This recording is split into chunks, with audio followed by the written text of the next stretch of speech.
قدیم زمانے میں بنی اسرائیل میں ایک بڑا ہی عبادت گزار شخص تھا جس کا نام جرج تھا۔ اس نے دنیا سے کٹ کر ایک ویرانے میں اپنی عبادت کے لیے ایک چھوٹا سا حجرہ بنا رکھا تھا۔ وہ دن رات اللہ کی عبادت میں مشغول رہتا اور دنیا سے بے پرواہ تھا۔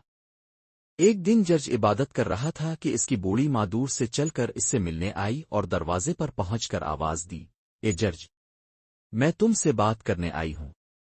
جرج دل ہی دل میں سوچنے لگا، ایک طرف میری نفل نماز ہے اور دوسری طرف میری ماں کی پکار، میں کس کو ترجیح دوں؟ اس نے سوچا کہ وہ نماز میں رہے اور ماں کو جواب نہ دے۔ ماں مایوس ہو کر چلی گئی۔ دوسرے دن ماں پھر آئی اور اسی طرح پکارا، اے جرج۔ اس بار بھی جرج نے وہی سوچا اور ماں کو جواب نہیں دیا۔